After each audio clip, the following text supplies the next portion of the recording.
कहानी की शुरुआत में हमें दिखाया जाता है कि कैलेब स्मिथ, जो कि एक search engine company blue book में एक प्रोग्रामर होता है, वह एक ऑफिस कॉन्टेस्ट में जीत जाता है और उससे मौका मिलता है कंपनी के सीईओ नेथन बैटमैन के एक आइसोलेटेड और लग्जरियस घर में एक हफ्ते के लिए उसके साथ रहने का। कंपनी का प्राइवेट हेलीकॉप्टर कैलेब को सीईओ नेथन के होम तक लेकर जाता है, जो कि कहीं दूर पहाड़ों में जंगलों से घिरा होता है। हेलीकॉप्टर उसे आगे जंगलों के बीच एक मैदान में छोड़ देता है। पायलट कैलेब को नदी के सहारे अकेले ही आगे बढ़ने को कहता है, क्योंकि बिल्डिंग के करीब जाने की परमिशन किसी को भी नहीं होती है। वहां पर नेटवर्क भी नहीं होता है। कैलेब नदी के सहारे आगे बढ़ रहा होता है और वह धीरे धीरे उस घर तक पहुंच जाता है। वो घर जंगल में जरूर मौजूद होता है, पर पूरी तरह से वह एडवांस, ऑटोमेटिक और फुल्ली लग्जरियस होता है। कैलेब के गेट पर पहुंचते ही तुरंत उसका एक्सेस कार्ड बन जाता है। उस घर में नेथन के साथ एक जापानीज सर्वेंट भी होती है, जिसका नाम होता है कयोको, और नेथन के बताए अनुसार जो कि बोल नहीं सकती है और जिसे अच्छे से इंग्लिश भी समझ पर नहीं आती है। कैलेब घर के अंदर पहुंचता है। अंदर से वो घर काफ़ी कूल फील होता है। उतने बड़े घर में नेथन अकेला ही रहता है। उस वक्त वो वर्कआउट कर रहा होता है। कैलेब उससे जाकर मिलता है। नेथन उससे कहता है, तुम पूरे एक हफ्ते मेरे साथ रहने वाले हो, तो क्यों ना हम बॉस और एम्प्लॉय की तरह न रहकर दो अच्छे दोस्त की तरह समय बिताएं। आगे वह कैलेब को घर में उसका रूम दिखाता है और कहता है कि यह घर सिर्फ एक घर नहीं है, एक रिसर्च फैसिलिटी है, और तुम्हें जो एक्सेस कार्ड मिला है उससे कुछ चीज़ें अनलॉक होंगी और कुछ चीज़ें नहीं होंगी। जो चीज़ें अनलॉक नहीं होगी, इसका मतलब है कि तुम्हें उन्हें खोलने की परमिशन नहीं दी गई है। जिसके बाद वह उसे एक एग्रीमेंट साइन करने को कहता है, जिसके तहत उसे जो भी यहाँ दिखेगा वो सारी चीजें उसे गुप्त रखनी होंगी। कैलेब उस एग्रीमेंट पर साइन कर देता है। इसके बाद नेथन उसे बताता है कि वो यहाँ पर काफी वक्त से एक आर्टिफिशियल इंटेलिजेंस पर काम कर रहा है, यहाँ तक कि उसने एआई की मदद से एक ह्यूमनॉइड रोबोट भी बना लिया है, जिसका नाम है एवा, और वो एवा का ड्यूरिंग टेस्ट करना चाहता है, जिसमें वो कैलेब को उसका ह्यूमन कंपोनेंट बनाने को कहता है। इस टेस्ट में ह्यूमन इंटरेक्ट होता है एक मशीन से, यह जाने बिना कि वह एक मशीन से बात कर रहा है या इंसान से। अगर वो दोनों में फ़र्क नहीं बता पाता है तो यह टेस्ट सफल रहेगा। इसी के साथ इस टेस्ट का पहला सेशन शुरू किया जाता है। कैलेब एवा से मिलने के लिए उसके रूम में पहुंचता है। नेथन सीसीटीवी कैमरे के जरिए सब कुछ ऑब्जर्व कर रहा होता है और बड़े ध्यान से उन्हें देख रहा होता है। रूम में जाते ही कैलेब को ग्लास सीड में एक क्रैक नजर आता है, पर वो इस पर ज्यादा ध्यान नहीं देता है। तभी वो पहली बार एवा को सामने से देखता है, जो कि एक ह्यूमनॉइड बॉडी में होती है, पर उसके हाव भाव एकदम इंसानों की तरह ही होते हैं। वो नेथन को अपने इस एक्सपीरियंस के बारे में बताते हुए कहता है कि एवा कमाल की है, उसकी भाषा की समझ लगभग लाजवाब है और तुम्हें उस मशीन को एग्जामिनर से छिपा कर रखना चाहिए। नेथन कहता है, हम इससे एक कदम आगे पहुंच चुके हैं। अगर एवा को तुमसे छिपाया तो उसकी आवाज़ सुनकर तुम्हें वो एक इंसान ही लगेगी, लेकिन असली टेस्ट तो अभी बाकी है, जिसमें तुम्हें दिखाना है कि वह एक रोबोट है और बताओ कि उसे कॉन्शियसनेस महसूस होती है या नहीं। उस रात जब कैलेब सोने की कोशिश कर रहा होता है पर उसे नींद नहीं आ रही होती है, तो वो अपने बगल में पड़े रिमोट की बटन दबाता है कि शायद टीवी वगैरह चालू हो जाए, पर उसकी बजाय वहाँ एवा के रूम की सीसीटीवी फुटेज उसे दिखने लगती है। वह देखता है कि एवा वहाँ एक टास्क पर बैठकर कुछ बना रही होती है। तभी एक पावर कट होता है, जिससे कि सारी फैसिलिटीज कुछ समय के लिए लॉक हो जाती है, जिससे कैलेब भी अपने रूम का दरवाजा नहीं खोल पा रहा होता है। पर कुछ ही देर में पावर रिस्टार्ट हो जाती है। कैलेब यह देखने के लिए कि क्या हुआ था वह बाहर निकल जाता है। तभी नेथन उसे बताता है कि यहाँ अक्सर पावर कट होते रहते हैं, पर पिछले कुछ समय से यह कुछ ज्यादा ही होने लगे हैं और वो इस पर काम कर रहा है। वो कैलेब को जाकर सोने के लिए कहता है। अगली सुबह कयोको कैलेब के रूम में ब्रेकफास्ट लेकर जाती है और उस सुबह कैलेब पहली बार कयोको को देखता है। इसके बाद नेथन कैलेब से कहता है कि आज तुम्हारा एवा के साथ दूसरा सेशन है और हमें अब यह जानना है कि एवा तुम्हारे बारे में क्या महसूस करती है। एवा कैलेब को वही ड्राइंग दिखाती है जो वो उस रात बना रही होती है। कैलेब के पूछने पर कि यह किस चीज़ की ड्राइंग है, एवा कहती है कि पता नहीं, पर मैं अक्सर कुछ न कुछ ड्रॉ करते रहती हूँ, पर मुझे पता नहीं होता है कि मैं क्या कर रही हूँ। कैलेब उसे किसी ऑब्जेक्ट या फिर किसी चीज़ को ध्यान में रखकर ड्रॉ करने को कहता है। एवा का उसका दोस्त बनने के लिए पूछने पर कैलेब उसे हाँ कर देता है। आगे एवा कहती है, पर इसके लिए तुम्हें अपने नपे तोले सवालों को छोड़कर मुझे अपने बारे में कुछ बताना पड़ेगा। कैलेब अपनी लाइफ के बारे में एवा को बताता है। तभी फिर से एक पावर कट होता है, ठीक उसी रात की तरह, और इसके साथ ही एवा का बिहेवियर अचानक से बदल सा जाता है। वह कैलेब से नेथन की किसी भी बात पर यकीन न करने को कहती है और न ही उस पर भरोसा करने को कहती है। तभी फिर से पावर ऑन होता है और एवा फिर से नॉर्मल हो जाती है। कैलेब समझ नहीं पाता है कि आखिर यह सब क्या चल रहा है। उस रात डिनर के दौरान कैलेब नेथन से पावर कट के बारे में पूछते हुए कहता है, तुम इन पावर कट्स को परमानेंटली ठीक करने के लिए किसी को बुला क्यों नहीं लेते?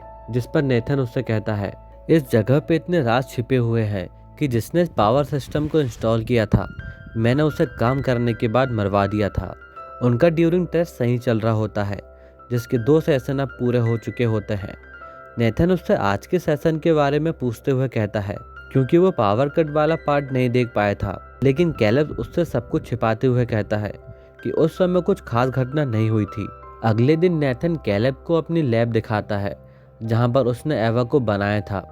नेथन बताता है कि उसने कैसे दुनिया भर के कई स्मार्ट डिवाइसेस के माइक्रोफोन्स और कैमरा को एक्सेस करके लोगों के एक्सपीरियंस का डाटा इकट्ठा किया है ताकि वह एवा में इसका यूज कर सके। और असल में ब्लू बुक सर्च इंजन बनाने का मकसद यह नहीं था कि लोग क्या सर्च करते हैं, बल्कि यह था कि लोग क्या सोचते हैं। इसके बाद कैलेब का एवा के साथ 3rd सेशन शुरू हो जाता है।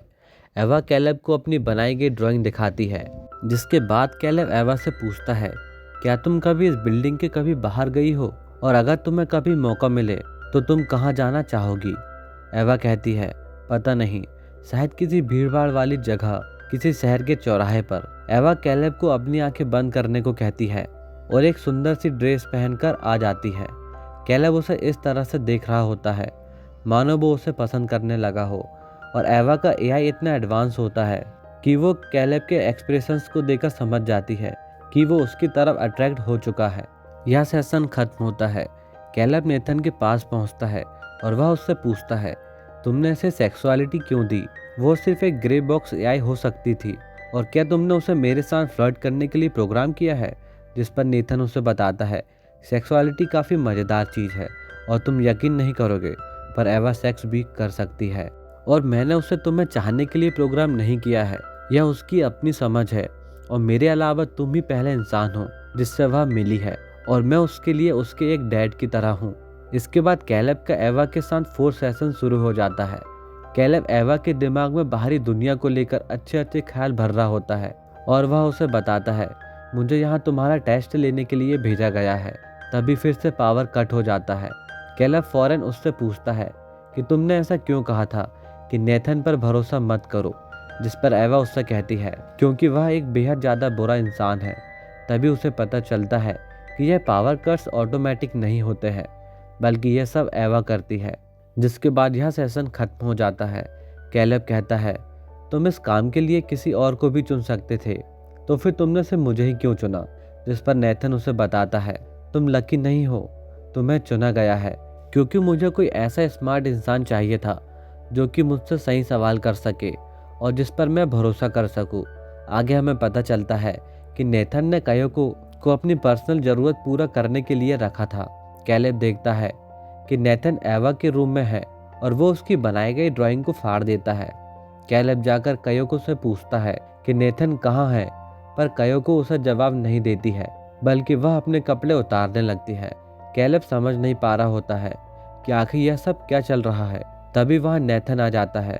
कैलेब पूरी तरीके से कंफ्यूज्ड हो गया होता है। नेथन ने काफ़ी ड्रिंक की थी, इसलिए उसे बेहद ज़्यादा चढ़ गई होती है, तो कैलेब उसे उसके रूम पर लेकर जाता है और उसे सुला देता है। अगले दिन 5वां सेशन शुरू होता है। इस बार एवा कैलेब से कुछ सवाल पूछती है, और जैसे ही पावर कट होता है उसका अंतिम सवाल होता है, मुझे तुम्हारा साथ चाहिए, क्या तुम्हें मेरा साथ चाहिए? वो कैलेब से यह भी पूछती है कि अगर वो टेस्ट में फेल हो गई तो उसके साथ क्या होगा? कैलेब कहता है, मैं कुछ भी नहीं जानता। इसके बाद हम नेथन और कैलेब को बात करते हुए देखते हैं। कैलेब से पूछने पर कि उसने एवा को क्यों बनाया, नेथन उसे बताता है, यह एक एवोल्यूशन है और हो सके मैं एवा का एक नया मॉडल बनाऊं। और एआई को तो फ्यूचर में आना ही था। कैलेब नेथन को शराब पिलाकर पूरी तरीके से टल्ली कर देता है ताकि वो उसका एक्सेस कार्ड ले सके और सारे सच के बारे में पता कर सके। और कैलेब नेथन के सिस्टम में जाकर सब कुछ चेक करने लगता है और तभी उसे कुछ वीडियो क्लिप मिलती है जिसमें उसे कुछ गहरे राजों के बारे में पता चलता है जो कि नेथन ने उससे छुपा कर रखा था। उसे यह भी पता चलता है कि कायोको भी एक एआई रोबोट है। कैलेब को यह सब इतना अनरियल लगता है कि उसे यकीन नहीं होता है, इसीलिए वो ये चेक करने के लिए कि कहीं वो भी कोई रोबोट तो नहीं, वह अपना हाथ काट लेता है। वो एवा के पास जाकर उससे कहता है कि वो नेथन के बारे में सही थी और वो तुम्हारा एआई रिप्रोग्राम करने वाला है जो कि तुम्हारे लिए मरने जैसा ही होगा। वो यहाँ से बचकर निकलने के प्लान के बारे में बताते हुए उससे कहता है कि हम आज यहाँ से निकल जाएंगे। मैं नेथन को खूब ड्रिंक कराऊंगा और उसका की कार्ड लेकर सारे सिक्योरिटी पोर्टल रिप्रोग्राम कर दूंगा, जिससे जब भी उसे होश आएगा वह अंदर बंद होगा और हम यहाँ से बाहर निकल जाएंगे। पर इस सारे प्लान के बारे में नेथन को पता चल जाता है। पावर कट के कारण एक बैटरी से चलने वाला कैमरा एवा के सेशन में लगा दिया था, पर कैलेब यह बातें पहले ही जानता था कि नेथन उन्हें पावर कट के दौरान भी देखता था, इसलिए उसने पहले ही सिक्योरिटी पोर्टल्स रिप्रोग्राम कर दिया था, जिसके कारण एवा अपने रूम से पहले ही बाहर निकल चुकी थी। यह देखकर नेथन गुस्से में आकर कैलेब को एक पंच मारता है और वह उसे बेहोश कर देता है और एक स्टील की रॉड को लेकर एवा की ओर जाने लगता है। वह देखता है कि एवा और कायोको एक साथ होती है। नेथन उसे अपने रूम पर जाने को कहता है, पर वो नेथन को मारने के लिए उसकी ओर आगे दौड़ती है, पर नेथन उसका एक हाथ तोड़ देता है। तभी कायोको पीछे से नेथन को चाकू मार देती है और जब नेथन कायोको को मारने के लिए पीछे मुड़ता है तभी एवा उसकी पीठ से चाकू निकालकर उसके सीने पर घोंप देती है। नेथन को इन सब बातों पर यकीन नहीं हो रहा होता है, पर यह हकीकत होती है। एवा कैलेब के पास जाकर उससे कहती है, तुम यहीं रुकोगे, और एवा वहां से चली जाती है। एवा कवर्ड की ओर जाती है जहां पर उसे अपने जैसे ही कुछ मॉडल्स दिखाई देते हैं। वह उनके पार्ट्स और स्किल्स को अपने में से रिप्लेस करने लगती है। कैलेब उससे यह सब करते हुए देख रहा होता है और वह चिल्ला रहा होता है, लेकिन एवा उसकी तरफ बिल्कुल भी ध्यान नहीं देती है। एवा एक वाइट ड्रेस पहनती है और वह पहनकर बाहर निकल जाती है, लेकिन कैलेब हमेशा के लिए वहीं पर फंस जाता है। एवा ने पहली बार बाहर की दुनिया देखी होती है और बाहर कदम रखा होता है। उसके लिए यह सब एक नया एक्सपीरियंस होता है और वह हेलीकॉप्टर में बैठकर उसी जगह पहुंच जाती है जहां वह हमेशा से जाना चाहती थी।